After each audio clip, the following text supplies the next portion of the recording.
अंज news media में आपका स्वागत है। खबरों के साथ मैं हाजिर हूं अशोक कुमार अंज। रोज विकास विकास का नाम होता है, गरीबी गरीबी की बात होती है, आगे बढ़ाओ की बात होती है, सब लोग समृद्ध हों, सब लोग स्वस्थ हों की बात होती है। लेकिन धरातल पर हम देखते हैं कि यहाँ पर कुछ लोगों को छोड़कर अधिकांश लोग, जिसको हम कह सकते हैं कि बहुजन समाज के लोग, चाहे जिस जाति का, जब बहुजन मैं कहता हूं तो अंधविश्वास में नहीं पड़ना चाहिए। कुछ लोग बहुजन का मतलब सिर्फ शेड्यूल कास्ट, शेड्यूल ट्राइब्स या बैकवर्ड की बात मानते हैं। हमारी परिभाषा दूसरी है।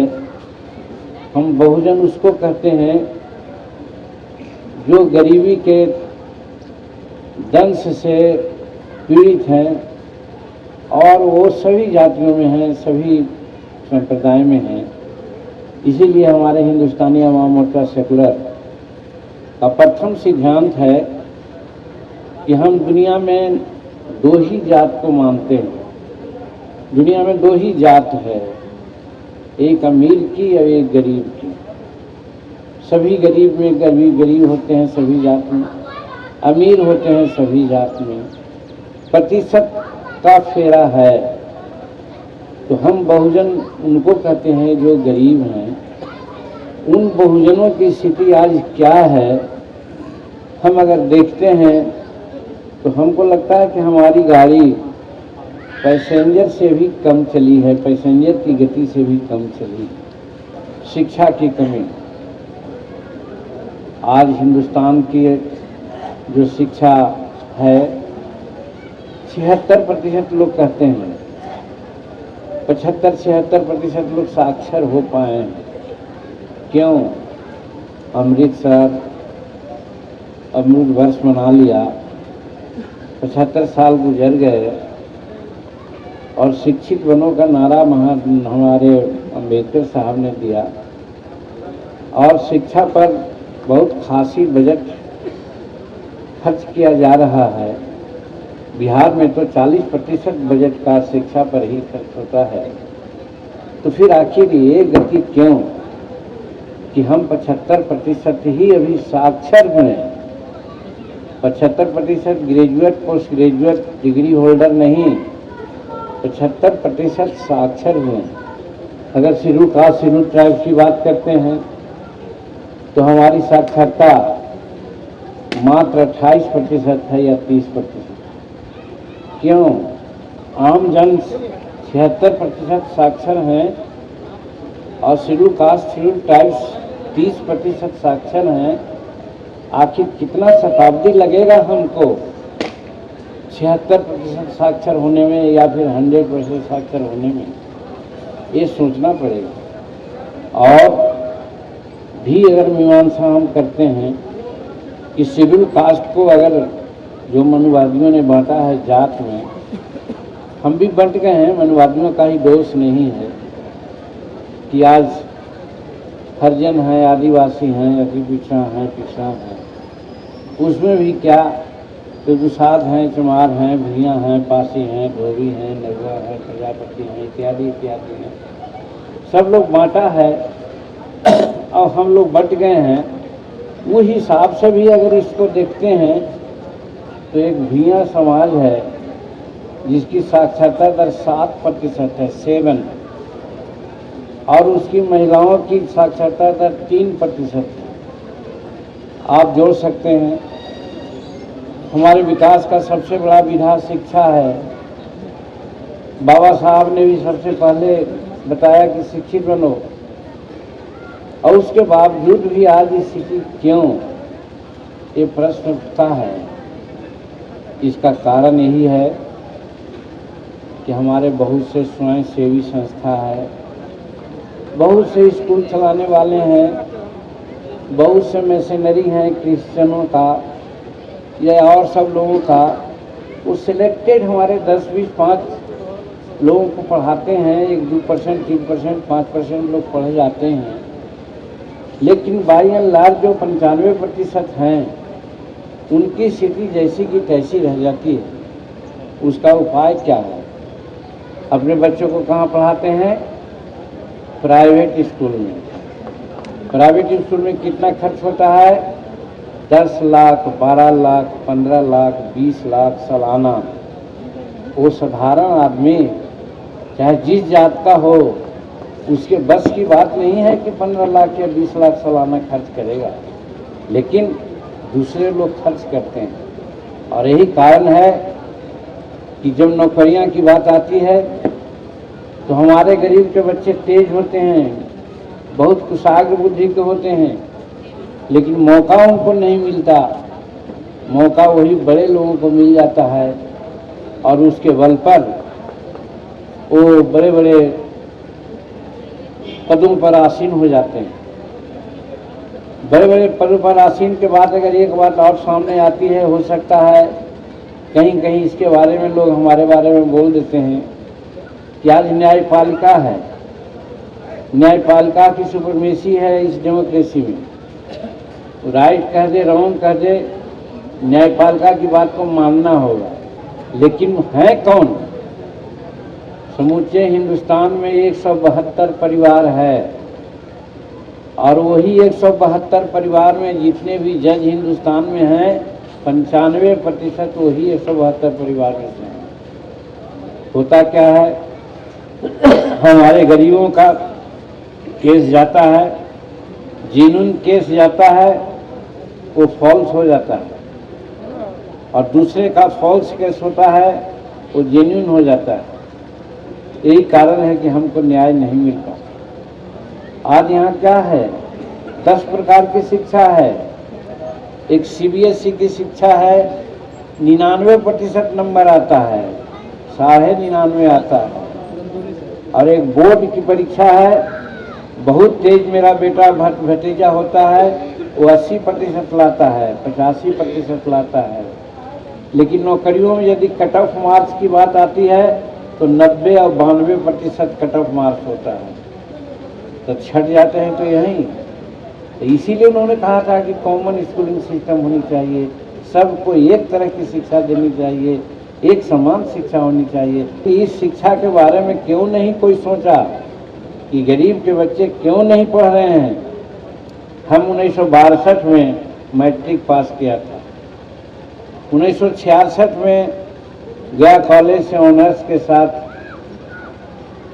ग्रेजुएशन किया था, 67 में एमए कर रहे थे, 68 में नहीं कर सके हम एमए कोई कारण से। उस समय कोई प्राइवेट विद्यालय नहीं थे। हम इसलिए नाम ले रहे हैं कि जब हम 66 में ग्रेजुएशन किया था तो अगल बगल गांव के 15-20 गांव के लोग हमको देखने के लिए आया था। कौन भुइयां का लड़का है भाई जो ग्रेजुएशन किया है, उसमें भी ऑनर्स के साथ कर गया है। ये स्थिति थी कि लोग पढ़ते नहीं थे, बहुत कम पढ़ते थे, तो इसलिए प्राइवेट स्कूल नहीं होता था। लेकिन 70 के बाद, 80 के बाद जब गरीब के भी बच्चे पढ़ने लग गए तब बड़े लोगों को दिमाग में आया कि अरे ये तो गरीब के बच्चे पढ़ जाएंगे तो फिर तो क्या हालत होगा।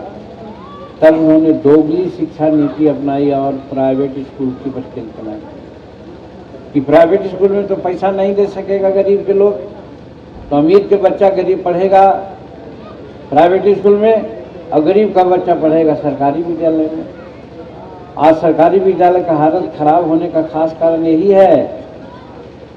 इलाहाबाद हाई कोर्ट ने आज से 5 वर्ष पहले कहा है कि अगर सरकारी विद्यालय को ठीक रखना है तो सरकार कानून बनावे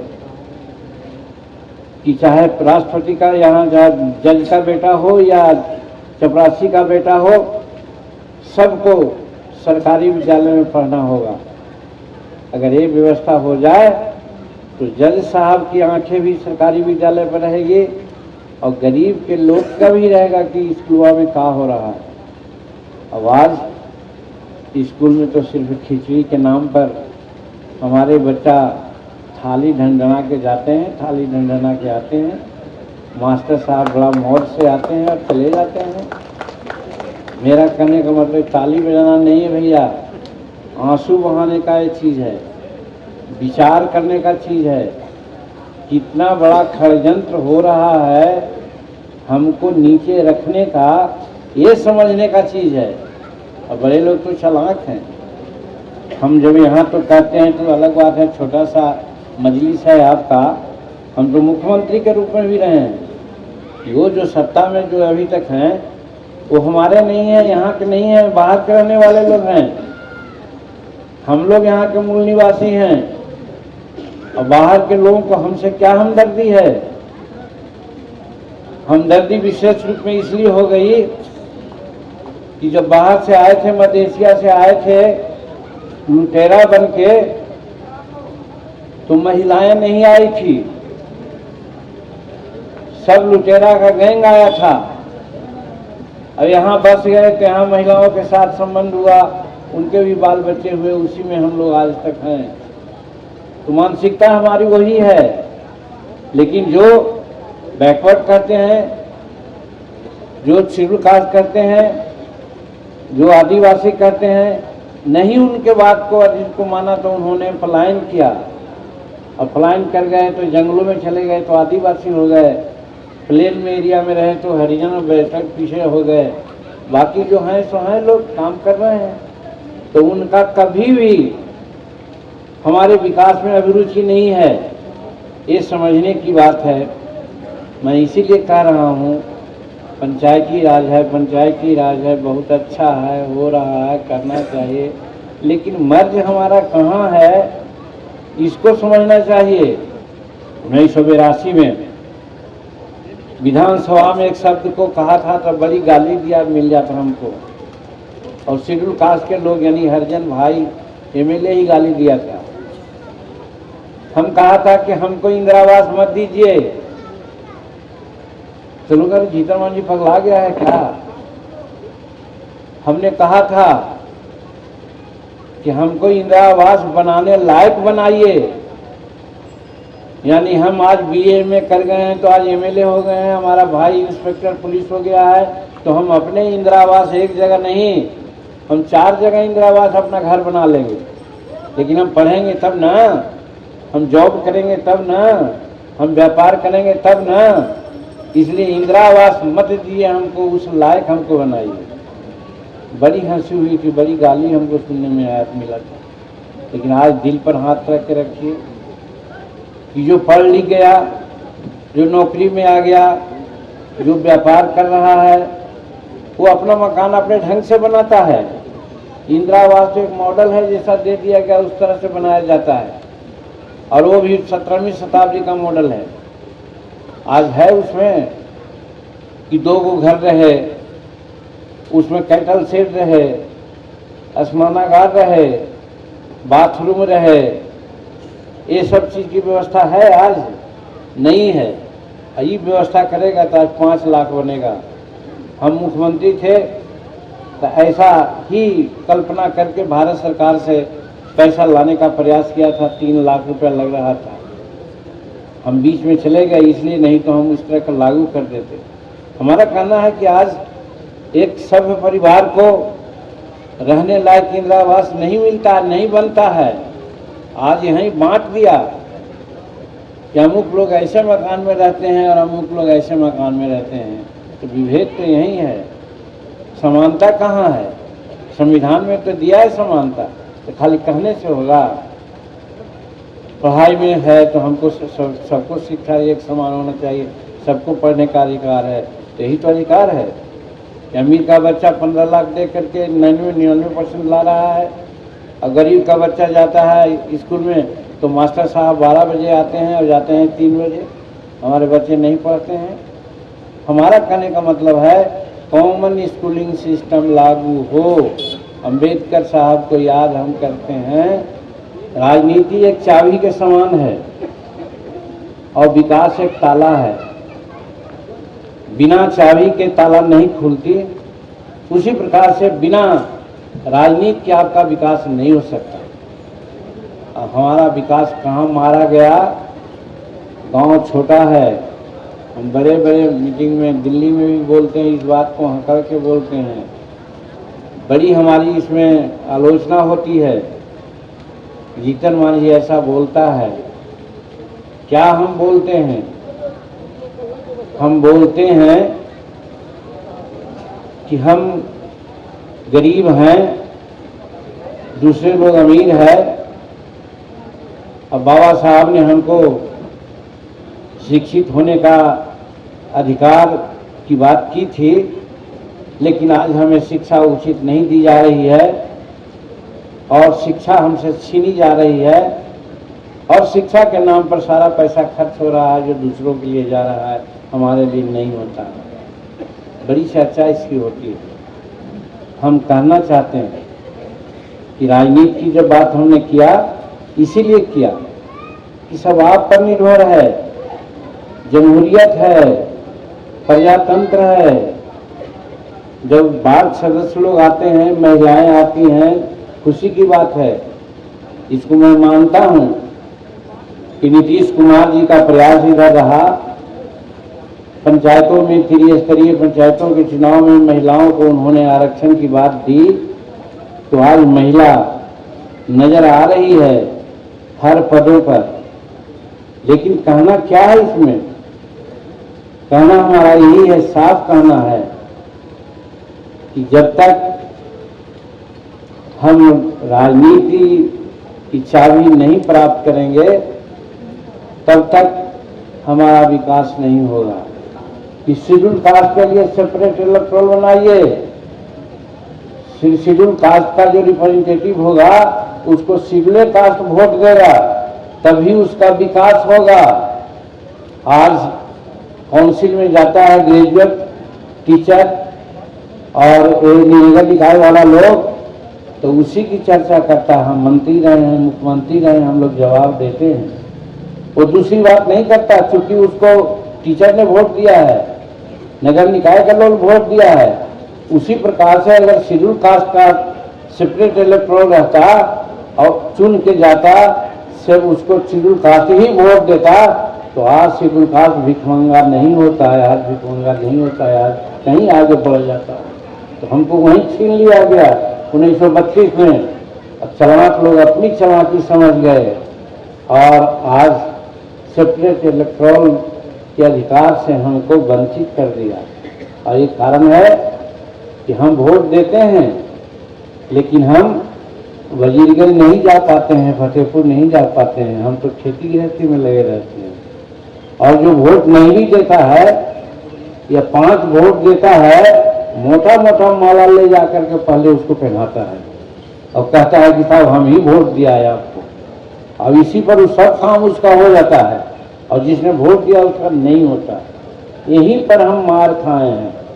तो जब तक कॉमन स्टोरिंग सिस्टम नहीं होगा, जब तक सेपरेट इलेक्टोरल नहीं होगा, लेकिन जिसको सेचुरेशन कहते हैं, अंग्रेजी शब्द है सेचुरेशन, आप गरीबी उन्मूलन नहीं कर सकते हैं, क्योंकि गरीबी का जड़ तो पड़ा हुआ है दूसरे जगह। और अगर ये हो जाता है तो हम आगे बढ़ सकते हैं, इसमें कहीं कोई दुमत नहीं है। और रही सही बात, छीन रही है ये सरकार। हम हैं सरकार में, ठीक ही कहा गया कि हम पागल हैं, हमको कोई पागल भी कहता है। गजब है मान लीजिए भाई, सरकार में रहता है, सरकारे का बुराई करता है। तो भाई हम तो रामायण पढ़े नहीं हैं, लेकिन आप लोग रामायण पढ़ते हैं कि सचिव वैद अरुमित्र जो प्रिय बोलहि भयास, राज धर्म तन तीन कर बेगई हो ही नाश। यानी जो मित्र है, मित्र को अच्छा सलाह नहीं देता है तो वो बर्बाद हो जाता है। उसी प्रकार से चाहे लालू यादव रहे हों, चाहे नीतीश जी हों, हम अच्छा सलाह देते हैं कभी तरह, लेकिन वो लोग नहीं मानते, नहीं माने। हमारा यही कहना है कि आज नरेंद्र मोदी जी क्या भाई G20 के अध्यक्ष हो गए, समूचे हिंदुस्तान का नाम संसार में है, डंका बज रहा है, हिंदुस्तान आगे बढ़ रहा है। लेकिन हम ये कहना चाहते हैं कि शेड्यूल कास्ट के लिए बाबा भीमराव अंबेडकर साहब मान गए थे, सेपरेट इलेक्टोरल के जगह पर हमको आरक्षण मिला और वो आरक्षण को भी किस आधार पर मिला था? जिसकी जितनी जनसंख्या भारी मिलेगी उसको उतनी हिस्सेदारी। 16% हमारी जनसंख्या थी, 16% हमको मिला था। जनसंख्या का लोग पर 27% बैकवर्ड होते हैं, 27% उनको मिलना चाहिए। सब मिला करके हम लोग 85% होते हैं, 85% हमारा होना चाहिए, लेकिन बैरियर लगा दिया गया। 49% से आगे नहीं बढ़ सकते हैं आप, लेकिन दूसरे को 10% देना हुआ तो देखिए बढ़ गया, 49.5 हो गया। क्या खूबसूरती है। 85% के लोग हम लोग चुपचाप बैठे हैं और जिनको कहते हैं 5 और 10% वाले वो अपना ले लिए वो। तो ये सब भी समझने का चीज है। इसीलिए हम कहना चाहते हैं कि यहाँ पर संविधान संशोधन करके अगर हमको वो 75%, 80% आरक्षण देते हैं तो हमारा भलाई हो सकती है, नहीं तो नहीं। तो वहाँ पर संविधान की बैरियर है, उसको कैसे तोड़ेंगे? वही तोड़ेंगे कि जब तक हम लोग एक होकर के, जब राजनीति निर्णय लेना होता है तो हम जात देखते हैं, हम पार्टी देखते हैं, कहीं पैसा देखते हैं, कहीं दारू देखते हैं और कहीं डर भय भी देखते हैं। 2 किलोमीटर पर है पोलिंग बूथ, बीच में कोई बम फटक दी तो भाग के चले आए, चलो भाई काहे ले जाएंगे प्राण देने के लिए। तो इस तरह से जो चालाक लोग होते हैं हमसे हमारे राजनीतिक अधिकार को वो छीनते हैं और छीन करके आज वो शासन कर रहे हैं। तो हमारा कहना यही है कि आज जो हमको मिलना चाहिए 16% आरक्षण, मिलना चाहिए 27% आरक्षण, नहीं है। कमीशन बैठा के देख ले लोग ना, कहाँ है? आधा भी नहीं है। पंचायती राज में आप लोग सुने होंगे, वही रामायण की बात करते हैं, मुखिया मुखसो चाहिए, खान पान में एक, पालक पोषक सकल जग तुलसी सहित विवेक। आज वो होना चाहिए, लेकिन आज यहाँ नहीं होता है। मुखिया हमको वोट दिया तो हम उसको मदद करते हैं, नहीं वोट दिया उसको मदद नहीं करते हैं। एमएलए को वोट दिया जिस गांव में उसको मदद करता है, जिस गांव में नहीं दिया उसमें नहीं मदद करता है। तो इस तरह की बातें जो चलती है, इसके चलते दिक्कत हो रही है हम लोगों को। तो हम यही कहना चाहते हैं, वार्ड सदस्य हो या मुखिया हो या कोई हो, अपने अधिकार को समझना जरूरी है और अपने अधिकार को समझने के लिए शिक्षित होने की जरूरत है। आज क्या है, बुरा ना मानिएगा, मने मने गाली देना होगा तो दीजिएगा, नहीं तो आज क्या है, आज हमारी बेटियां रिजर्वेशन दिया है, नीतीश कुमार बड़ी अच्छा काम किया है, लेकिन आज बेटियां पढ़ी लिखी नहीं है तो हो गई लेडी क्षेत्र रिजर्व है तो हो गई वो मुखिया या जिला परिषद। और काम करते हैं कौन? उनके पति। तो मुखिया के पति जब काम करते हैं तो उनको एमपी साहब कहते हैं हम लोग, और सरपंच के पति जब काम करते हैं एवज में तो उनको एसपी कहते हैं। तो एसपी साहब और एमपी साहब के चक्कर में हम लोग फंस गए हैं, इसलिए कि हमारी बेटी पढ़ी लिखी नहीं है। तो हम ये भी कहना चाहते हैं कि आज चुनाव हुआ है, आप लोग चुने गए हैं, बड़ी अच्छी बात है। अपने पतिदेव की बात माननी चाहिए, इसमें कोई दो बात नहीं है, लेकिन जायज़ बात पर आना चाहिए, तभी आपका व्यक्तित्व का निखार होगा, और जब निखार होगा तो उचित निर्णय आप ले सकते हैं, नहीं तो दिक्कत होगी। और सब जो अधिकार की बात है वो नहीं करता है, लेकिन हम करेंगे तो वहाँ पर हम आप लोगों का आह्वान करते हैं कि आप लोग अपना काम निर्भय होकर के कीजिए। और हम कहना चाहते हैं 1980 से विधायक हैं, अब तो अंतिम पारी ही कहा जाए, ऐसे अभी कितना दिन चलेंगे कहा नहीं जा सकता है, लेकिन चूँकि एज के वैसे पड़ाव पर आ गए हैं कि कुछ भी हो सकता है। तो इसलिए कर सकते हैं कि फतेहपुर हमारा पुराना क्षेत्र रहा है या जन्म स्थान रहा है राजनीति का। यहाँ के कोई भी लोग जाएं तो चाहे फतेहपुर हो, बाराचट्टी हो, इमामगंज हो, बोधगया हो, मखदुमपुर हो, 4-5 क्षेत्रों से हम चुनाव जीते हैं। सब जगह मेरा लगाव रहता है और आज भी मेरे यहाँ पार्टी और वोट दिया है कि नहीं दिया है एक कंसिडरेशन नहीं होता है। अभी आपने कहा चाहे घोटी का नाम लिया, कहाँ का किया, दौसा सरकार का नियम है कि टोला भी कोई सड़क से अनकनेक्टेड है तो उसको जोड़ने का अधिकार है। यहाँ का एमपी, यहाँ का एमएलए को आना चाहिए था। अगर वैसा नहीं है, आपने जो कहा हमको तो याद है, लेकिन हो सकता है भूल जाए। इसलिए जहाँ जहाँ इस प्रकार की बात है कि जहाँ स्कूल की कमी है, जहाँ रोड की कमी है, जहाँ स्वास्थ्य सेवाएँ की कमी है, वैसा हमको आप दीजिएगा तो उसको स्वीकृत कराने का हम प्रयास करेंगे। क्योंकि है आखिर जन्म स्थान तो मेरा फतेहपुर ही रहा है ना, इसलिए फतेहपुर में उस समय था ये वजीरन का पाठ, तो इसलिए हम इसको अपना मानते हैं। तो इतना ज़रूर है, जब पूर्व मुख्यमंत्री का कुछ लगा हुआ है तो हम डायरेक्ट चीफ सेक्रेटरी से भी बात करते हैं, मुख्यमंत्री से भी बात करते हैं। इससे आपका काम रुकेगा नहीं और आदर्श ग्राम बनाने में आपको हम सहयोग करेंगे। आज के दिन में हम यही कहना चाहते हैं। तो आप लोगों ने हमारी बातों को सुनी, आपको बहुत बहुत धन्यवाद, बहुत बहुत शुक्रिया। और अच्छा स्वास्थ्य और सुखी जीवन की कल्पना और उसकी कामना करते हुए हम अपनी बात को समाप्त करते हैं। बहुत धन्यवाद।